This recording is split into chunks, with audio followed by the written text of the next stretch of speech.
The moment that etched Tutankhamun into history occurred in 1922, when British archaeologist Howard Carter, backed by financier Lord Carnarvon, uncovered a near-intact royal tomb in Egypt's Valley of the Kings. Unlike many other burial sites that had been looted over millennia, Tutankhamun's tomb remained almost untouched, making it one of the greatest archaeological discoveries of all time. Inside, over 5,000 priceless artifacts were found, including the now iconic solid gold sarcophagus and funerary mask that came to symbolize ancient Egypt itself. Although Tutankhamun was a relatively minor and short-lived pharaoh, the astonishing wealth and preservation of his burial treasures catapulted him to worldwide fame. A pharaoh born into chaos, Tutankhamun was born around 1341 BC, during one of the most turbulent eras in Egyptian history. His original name, Tutankhaten, meaning living image of Aten, reflected the radical new religious ideology championed by his father, Pharaoh Akhenaten. Akhenaten had attempted to overthrow centuries of polytheistic tradition, introducing a form of monotheism centered around the sun disk. This religious revolution didn't just alter Egypt's spiritual beliefs, it disrupted the political, economic, and cultural foundations of the empire.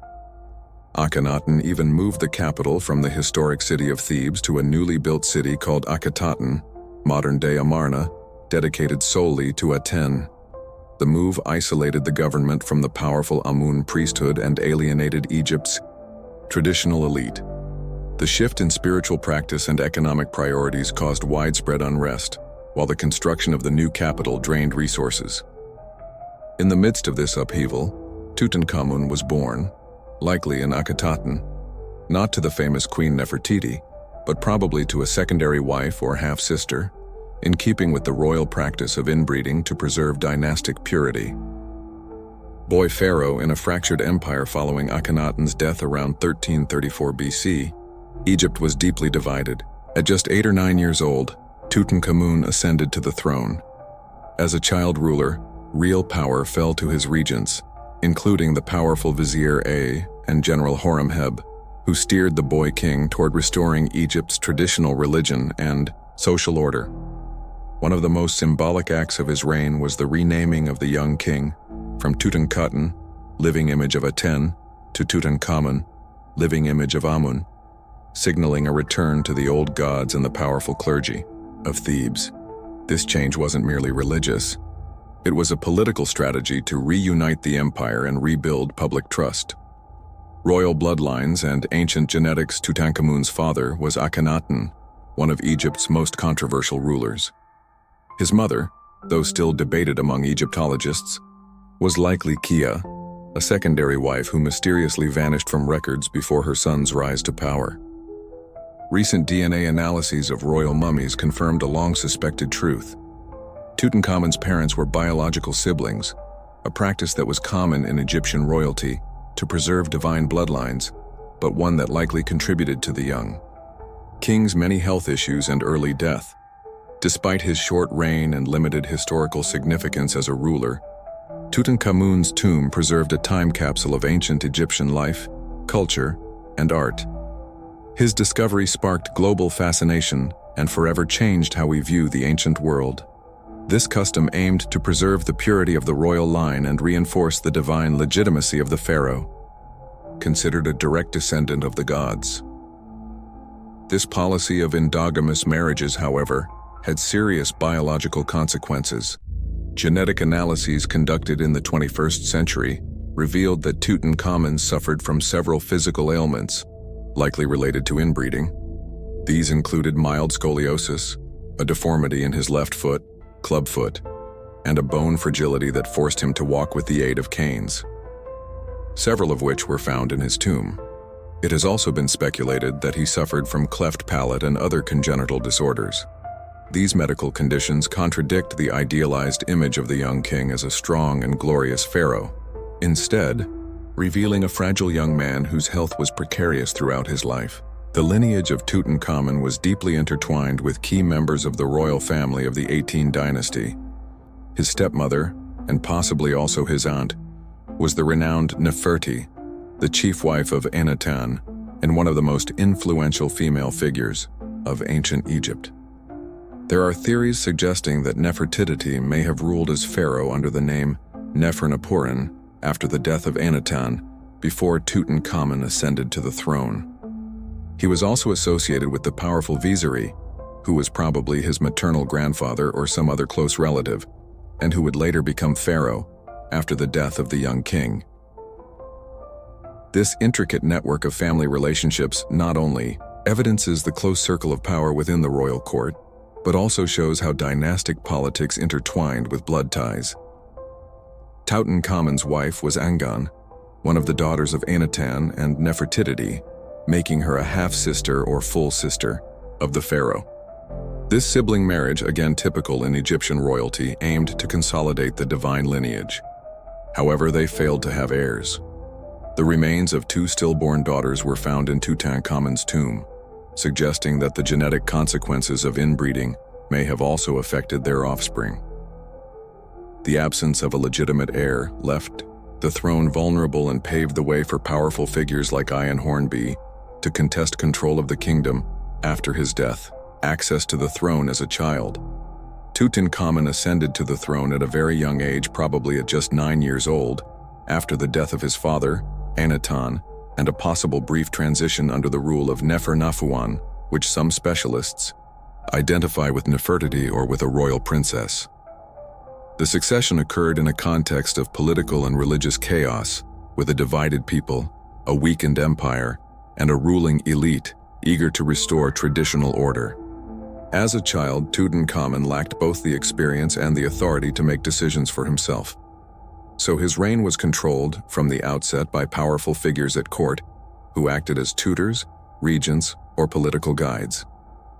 Among the most influential figures of this period are the Vizier I, a veteran courtier who had served under various pharaohs, and General Hornby, commander of the Egyptian army. I took on a key role in civil administration and probably in the education of the young pharaoh, while Horm was responsible for maintaining control over the army and preserving stability against external threats, especially in Asia and Nubia. Both were pillars of power during the brief reign of Tutankhamun and would be fundamental in restoring the political and religious structure that preceded Akhenaten's reform. During these early years of government, the most important decisions did not come directly from the will of the young pharaoh, but from his advisors. Nevertheless, his figure was carefully used as a symbol of the return to tradition. The strategic decision was made to move the capital from Akhenaten back to Thebes or Memphis. The temples of the traditional gods, especially those dedicated to Ammonius, were restored, and many references to Atan were removed from official records. The change of his name from Tutankhamun to Tutankhamun was part of this policy of reconciliation with the clergy of Ammonius and legitimization of his authority before the people. Despite being a very young monarch with little real power, Tutankhamun was presented as a restorer of order and harmony. His image was carefully shaped to represent the rebirth of Egypt after the years of religious heresy. The statues, inscriptions, and official documents of the time speak of a pious pharaoh, protector of the gods and restorer of Mot, the Egyptian cosmic order. This political narrative allowed his regents to act with legitimacy in his name, while the real power was exercised in the shadows. Thus, the reign of Tutankhamun, although brief and under tutelage, marked the beginning of the restoration that his successors would consolidate. Change of religion and restoration of order. One of the most significant actions of the reign of Tutankhamun was the restoration of the worship of the ancient Egyptian gods, especially Ammonius, whose clergy had been harshly repressed during the reign of his father, Enon. The young pharaoh, guided by his advisors, reversed the religious reforms imposed by the previous monarch, whose exclusive worship of the god Aeon had broken with centuries of tradition. This political and spiritual shift was not simply a theological matter, but an urgent necessity to stabilize a country fractured by the imposition of an unpopular monotheism. The restoration of the Egyptian pantheon was welcomed with relief by broad sectors of the population, particularly by the powerful priests of Thebes who regained their influence and prestige. The most symbolic change was that which affected the very name of the pharaoh.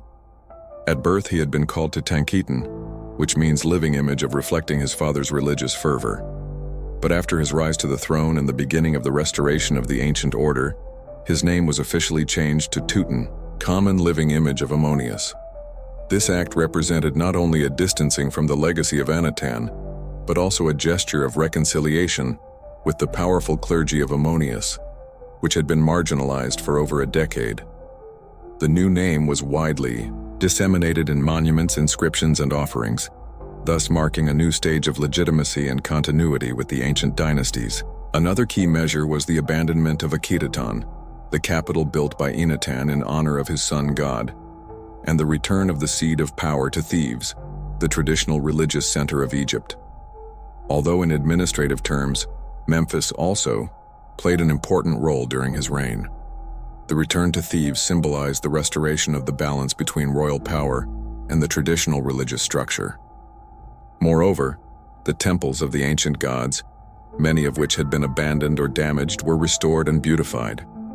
Reconstruction initiatives were promoted in Karnak, Luxor, and other sacred centers where the name of Tutankhamun was inscribed, as the pharaoh who restored glory to the gods. This restoration of the cosmic order known as Ma was essential to the Egyptian worldview. The Egyptians did not only see their king as an earthly ruler, but also as a divine intermediary responsible for maintaining harmony between heaven and earth.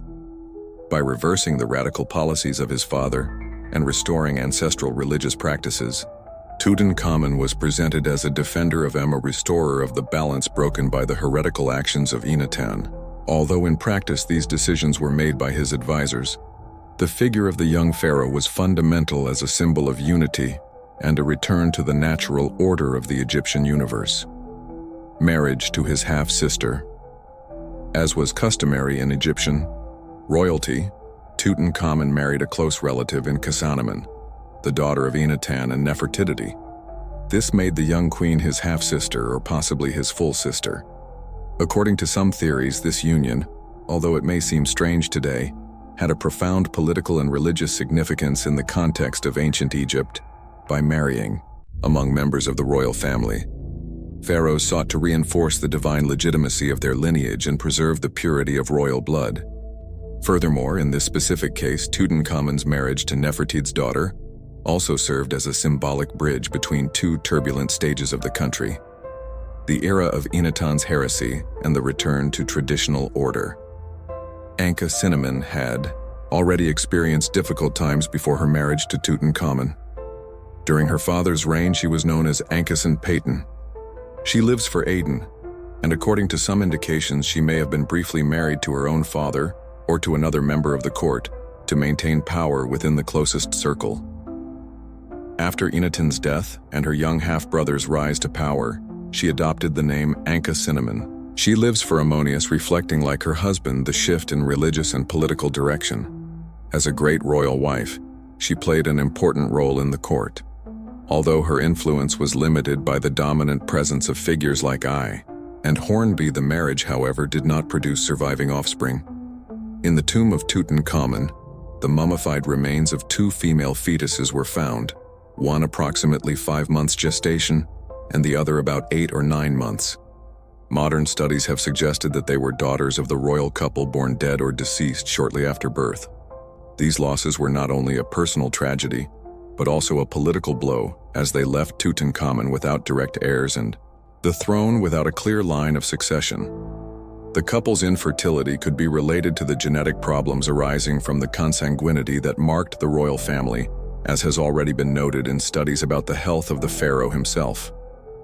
The death of Tutankhamun's daughters also had symbolic consequences.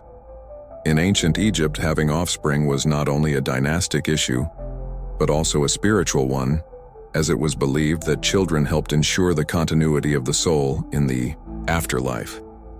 The fact that the two fetuses were buried alongside their father in a solemn manner suggests that they were recognized as royal members, despite having never lived. This act also reinforces the idea that the marriage between Tutankhamun and Ankhesenamun, although political, was marked by a human and tragic dimension that has moved generations of historians. Everyday life in the court. Despite holding the title of pharaoh, Tutankhamun's real power during his lifetime was largely symbolic and overseen. As a child monarch and then a young man, he lived surrounded by an elite that made important decisions on his behalf. However, his daily life at court was not monotonous or lacking in meaning. He resided in luxurious palaces decorated with colorful fresco, refined furniture, and surrounded by lush gardens with artificial ponds. The court was a place where the majesty of the pharaoh was expressed through ceremony, protocol, and ostentation. From his awakening until night, his life was marked by religious rituals, banquets, diplomatic meetings, and public acts intended to consolidate his image as a legitimate and pious sovereign. The environment surrounding him was composed of servants, artisans, priests, scribes, musicians, dancers, and high officials. Each member of the court had a specific role, and compliance with the order was essential in a hierarchical and ritualized society like the Egyptian one. The young pharaoh was served at all times, from the carefully prepared food to his daily clothing, made of fine linen, gold jewelry, gemstone necklaces, and elaborate cosmetics. His education included the reading of hieroglyphs, notions of government, sacred history, and religious instruction. Although the time dedicated to these activities depended on his health and the interests of those around him, one of the most striking aspects of his court was the persistence of the artistic style inherited from the Amarna period. Although many of Akhenaten's religious reforms were abandoned, the art developed during his reign left a visible mark in the paintings, sculptures, and reliefs of the court of Tutankhamun. Characteristic traits of Amarnian realism can still be seen. Figures with elongated heads, stylized or smoothly shaped bodies, and scenes that show gestures of tenderness and everyday life that are unusual in the more rigid Pharaonic iconography. This hybrid art reflects a period of transition between religious radicalism and a return to tradition, providing a more human and close view of the pharaoh and his environment. The tomb of Tutankhamun, having been discovered intact centuries later, offered invaluable testimony of the daily life of the court in that era. Among the more than 5,000 objects found were board games, fans, sandals, beds, chairs, chariots, staffs, and containers for cosmetics. Many of these objects were personally used by the pharaoh, suggesting that despite his physical issues, he led an active life to the extent possible. These elements allow us to imagine a life marked by ceremony, yes, but also by small pleasures and a certain courtly routine. Far from being a mere political puppet, Tutankhamun lived as a pharaoh in every sense, revered, served, and surrounded by the symbols of a power that, although limited, remained sacred. Weak health and physical conditions. Studies conducted in recent decades, especially through genetic analysis and computed tomography of his mummy, have revealed that Tutankhamun suffered from multiple physical ailments. Since his discovery, experts suspected that the young pharaoh had a fragile constitution. But modern technology confirmed that he suffered from several congenital malformations. One of the most significant was a congenital clubfoot, which prevented him from properly placing his foot on the ground, seriously hindering his mobility. This was compounded by a possible mild scoliosis and deformities in the bones of his foot, such as bone necrosis in some fingers, suggesting that walking must have been painful and limited for him. In addition to his locomotive problems, studies indicated the probable presence of a cleft palate and a weakened bone structure, signs of compromised health since birth. The causes of these conditions are largely attributed to the practice of inbreeding in the royal family. DNA analysis conducted in 2010 by the Supreme Council of Antiquities of Egypt revealed that Tutankhamun was the son of an incestuous relationship between Akhenaten and one of his sisters, possibly Kia, which significantly increased the likelihood of transmitting hereditary diseases. His lineage was marked by generations of consanguineous marriages, which progressively weakened the health of the descendants. One of the most revealing findings from his tomb was the presence of more than 100 staffs, many of which were worn from use. These were not simply symbols of status or power, although they also served that function, but real tools that he used to move around. Some are decorated with inscriptions or hunting scenes, which could have been a way to assert his virility and strength despite his physical limitations. The abundance of these staffs, along with the depiction of the pharaoh sitting or leaning on support objects in certain works, confirms that his health issues directly influenced his lifestyle and how he had to be represented publicly. Despite these ailments, there is no conclusive evidence that Tutankhamun was completely disabled. While his health was delicate, he seems to have led an active life within the limits imposed by his body. The presence of war chariots in his tomb, some of which were disassembled but ready for use, has sparked debate among experts. Were they ritual symbols or vehicles he actually used? Some believe he may have participated in royal activities such as hunting or even light military training assisted by servants. Regardless, the portrait that emerges is of a young man with serious physical limitations but who lived surrounded by the resources necessary to maintain his dignity as pharaoh. Premature death and without heirs. Tutankhamun died very young at only 18 or 19 years old, a fact that surprised both in his time and modern historians. The exact cause of his death has been the subject of numerous studies and debates for decades.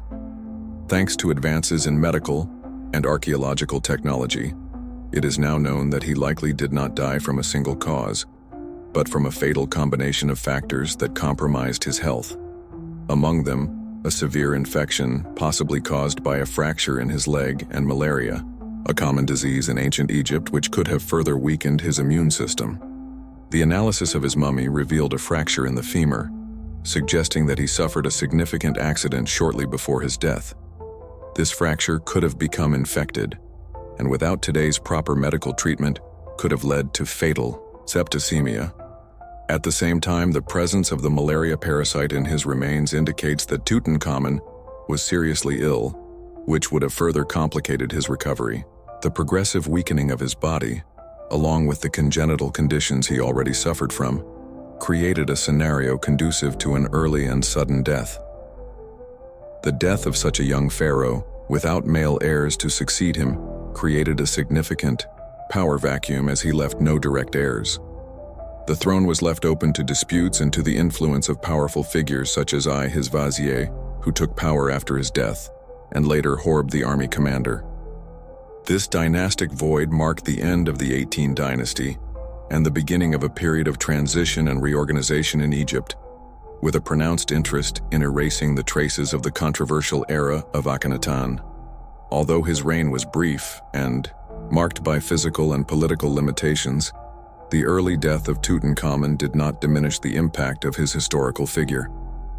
His intact tomb, discovered centuries later, projected his name into eternity and has made his story much better known than that of many pharaohs with longer and more powerful reigns.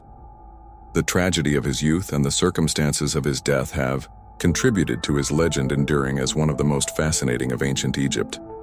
His legacy, a symbol of eternal Egypt. Although Tutankhamun's reign was brief and his political influence limited during his life, his legacy unexpectedly and extraordinarily transcended time.